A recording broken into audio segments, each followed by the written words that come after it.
प्रेम की डोर बाबा खींच रहा है आज, सहज ही अपनी ओर हम चले वतन की ओर।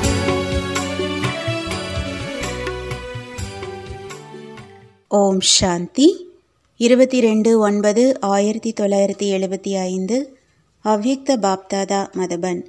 வாணியின் தலைப்பு: ஸ்வமானத்தில் சுய கௌரவத்தில் நிலைத்திருப்பதுதான் அனைத்து பொக்கிஷங்கள் மற்றும் குஷியின் சாவி ஆகும். இன்றைய சபை ஸ்வமானத்தில் நிலைத்திருக்கக்கூடிய, அனைவரையும் சுய பாவனையில் பார்க்கக்கூடிய மற்றும் ஒவ்வொரு ஆத்மாவிற்காகவும் நல் விருப்பங்கள் வைக்கக்கூடியவர்களினுடையது. இந்த 3 விஷயங்களுமே, அதாவது தனக்காக ஸ்வமானம், மற்றவர்களுக்காக சுயத்தின் பாவனை மற்றும் எப்பொழுதும் நல்விருப்பங்கள் வைத்திருக்கும் அந்த மாதிரியான நிலை எப்பொழுதும் சகஜமாக இருக்கிறதா? சகஜமாக அதில் நிலைத்திருப்பது மற்றும் கஷ்டப்பட்டு அந்த நிலையில் நிலைத்திருப்பது என்பதின் வித்தியாசத்தையோ தெரிந்தே இருக்கிறீர்கள். தற்சமயம் இந்த நிலை எப்பொழுதும் சகஜமாக மற்றும் இயல்பாக இருக்க வேண்டும். எப்பொழுதும் மற்றும் இயல்பாகவே ஏன் அந்த நிலை இருப்பதில்லை என்று தன்னைத்தானே சோதனை செய்யுங்கள். இதற்கான மூல காரணம் ஸ்வமானத்தில் நிலைத்திருப்பதில்லை. ஸ்வமானம் என்ற ஒரு வார்த்தை நடைமுறை வாழ்க்கையில் தாரணை ஆகிவிட்டது என்றால் சுலபமாகவே சம்பூர்ண நிலையை அடைய முடியும். ஸ்வமானத்தில் நிலைத்திருப்பதினால் இயல்பாகவே அனைவருக்காகவும் சுயத்தின் பாவனை மற்றும் நல் விருப்பங்கள் ஏற்பட்டுவிடும். இந்த ஸ்வமானத்தில் நிலைத்திருப்பது முதல் பாடமாகும். ஸ்வமானத்தில் நிலைத்திருப்பதுதான் வாழ்க்கையின் விடுகதைக்கு தீர்வு காண்பதற்கான சாதனமாகும். தொடக்கத்திலிருந்து இதுவரை நான் யார் என்ற இந்த விடுகதைக்கு பதில் கண்டுபிடிப்பதிலேயே ஈடுபட்டு கொண்டிருக்கிறீர்கள். ஆரம்பத்தில் எப்பொழுது ஸ்தாபனையின் காரியம் தொடங்கியதோ அப்பொழுது அனைவருக்கும் என்ன கூறினீர்கள்? ஹூ ஆம் ஐ, அதாவது நான் யார்? இவர்கள் அனைவருடைய ஒரே பாடம் வாட் ஆம் ஐ என்பதுதான் என்று அனைவரும் தெரிந்திருந்தார்கள். இந்த விஷயம் அந்த அளவிற்கு உறுதியாக நினைவில் இருந்தது. அதே ஒரு பாடம் இதுவரையிலும் நடந்து கொண்டிருக்கிறது. எனவே இதை விடுகதை என்று கூறுவது, இவ்வளவு சிறிய விடுகதையே உயர்ந்ததிலும் உயர்ந்த பிராமணர்களையும் தோல்வியடைய செய்துவிட்டது, பிரமிப்படைய செய்தது. அதாவது சம்பூர்ண முறையில் தீர்வு காண முடியவில்லை. ஸ்வமானத்திற்கு பதிலாக தேக அபிமானம் மற்றும் மற்ற ஆத்மாக்களுக்காக அபிமானத்தின் பார்வை ஏற்பட்டு விடுகிறது என்றால் என்னவென்று கூறுவது? இந்த விடுகதைக்கு தீர்வு கிடைத்துவிட்டதா? அல்லது இதுவரையிலும் தீர்வை கண்டுபிடித்து கொண்டே இருக்கிறீர்களா? நான் யார் என்ற இந்த ஒரு வார்த்தையின் மேல் அனைத்து ஞானமும் அடங்கியிருக்கிறது. இந்த ஒரு வார்த்தைதான் குஷியின் பொக்கிஷம், அனைத்து சக்திகளின் பொக்கிஷம், ஞான செல்வத்தின் பொக்கிஷம், மூச்சு மற்றும் நேரத்தின் பொக்கிஷத்தின் சாவி ஆகும். சாவியோ கிடைத்துவிட்டதுதான் அல்லவா? எந்த நாள் உங்களுடைய பிறப்பு ஏற்பட்டதோ அப்படி அனைத்து பிராமணர்களின் பிறந்த நாள் அன்று பரிசு கிடைக்கிறது தான் இல்லையா? எந்த நாள் உங்களுடைய பிறப்பு ஏற்பட்டதோ அப்படி அனைத்து பிராமணர்களின் பிறந்த நாள் அன்று பரிசு கிடைக்கிறது தான் இல்லையா? அப்படி தந்தை கொடுத்திருக்கும் இந்த பிறந்தநாள் பரிசை எப்பொழுதும் உபயோகம் செய்து கொண்டே இருங்கள். அப்பொழுது நிரந்தரமாக அனைத்து பொக்கிஷங்களால் நிரம்பியவராக ஆக முடியும். அந்த மாதிரி அனைத்து பொக்கிஷங்களினால் நிரம்பிய ஆத்மாவின் உள்ளத்திலிருந்து ஒவ்வொரு நேரமும் குஷியின் ஊக்கத்தில் எந்த ஓசை வெளியாகிறது? வாயின் ஓசை இல்லை, ஆனால் உள்ளத்தின் ஓசையாக என்ன வெளியாகிறது? தொடக்கத்தில் பிரம்மா பாபாவின் உள்ளத்தின் ஓசையாக என்ன இருந்தது? ஆஹா நான், ஆஹா ஆஹா என்று எப்படி மற்றவர்களை பாராட்டுகிறோம் இல்லையா? அதேபோல் ஆஹா நான், இது ஸ்வமானத்தின் வார்த்தையாகுமே அன்றி தேக அபிமானத்தின் வார்த்தை அல்ல. நான் யார் என்ற சாவியை ஒன்று போட தெரியவில்லை அல்லது வைத்துக்கொள்ள தெரியவில்லை. எனவே தேவையான நேரத்தில் நினைவு வருவதில்லை. இந்த சாவியை திருடுவதற்காக மாயாவும் இவருக்கு ஒரு நொடிக்கான கவனக்குறைவின் தூக்க கலக்கம் வந்தால் சாவியை திருடிவிடலாம் என்று நாலாபுறங்களிலும் சுற்றி வருகிறது.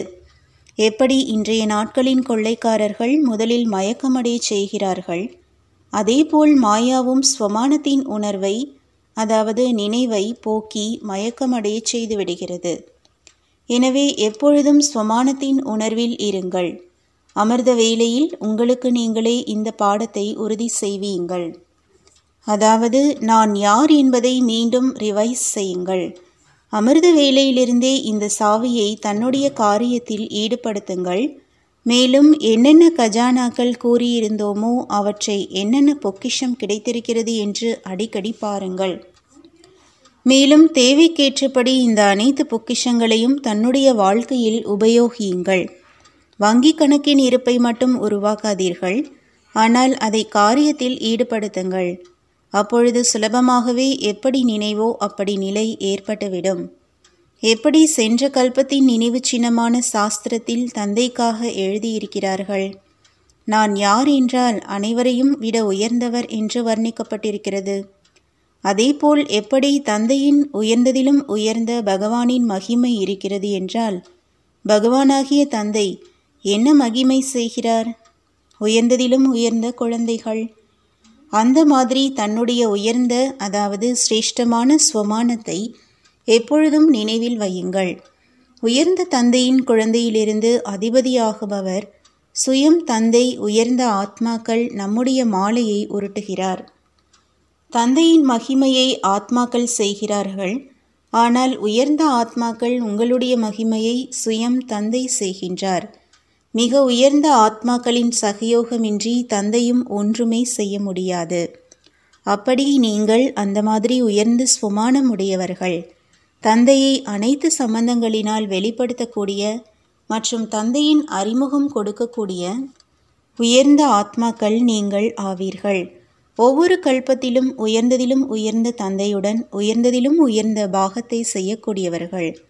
சங்கமயுகத்தில் தந்தையையும் தன்னுடைய அன்பு மற்றும் உறவு என்ற கயிறுகளால் கட்டி போடுபவர்கள் என்ற இந்த ஸ்வமானம்தான் அனைத்தையும் விட மிக உயர்ந்த ஸ்வமானம் ஆகும். தந்தையையும் சாக்காரத்தில் தனக்கு சமமாக ஆக்கக்கூடியவர்கள். தந்தை நிராகார ரூபத்தில் தனக்கு சமமாக ஆக்குகிறார்.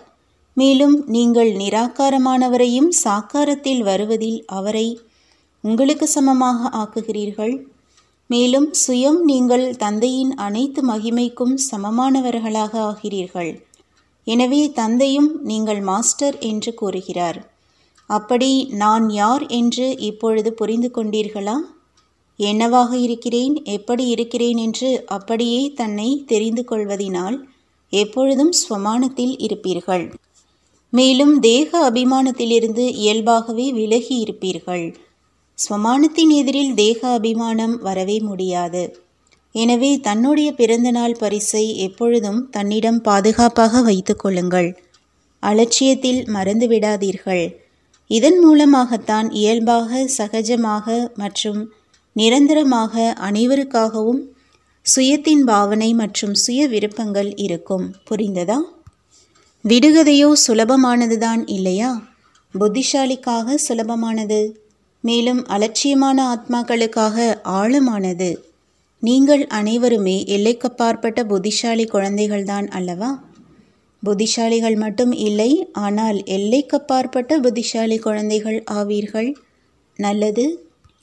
அப்படிப்பட்ட விஷால புத்தி அனைத்து விஷயத்திலும் எல்லைக்கப்பாற்பட்ட புத்தியை தாரணை செய்யக்கூடிய அனைத்து ஆத்மாக்களை அநேக விதமான எல்லைக்குட்பட்ட விஷயங்களிலிருந்து விடுவிக்கக்கூடிய அந்த மாதிரி எல்லைக்கப்பாற்பட்ட புத்தியுடைய, எல்லைக்கப்பாற்பட்ட புத்திசாலி, எல்லைக்கப்பாற்பட்ட வைராக்கிய உள் உணர்வுடைய, எப்பொழுதும் எல்லைக்கப்பாற்பட்ட நிலையில் மற்றும் இடத்தில் இருக்கக்கூடிய அந்த மாதிரி மிக உயர்ந்த நான் யார் என்ற சாவியை ஒன்று ஆத்மாக்களுக்கு எல்லைக்கப்பாற்பட்ட தந்தையின் அன்பு நினைவுகள் மற்றும் நமஸ்காரம். வரதானம்: தந்தையின் அன்பின் பாலனை மூலமாக சகஜயோகி வாழ்க்கையை உருவாக்கக்கூடிய நினைவில் இருப்பவரிலிருந்து சக்திசாலியான சொரூபமானவர் ஆகுங்கள். முழு உலகத்தின் ஆத்மாக்கள் பரமாத்மாவை தந்தை என்று கூறுகிறார்கள்.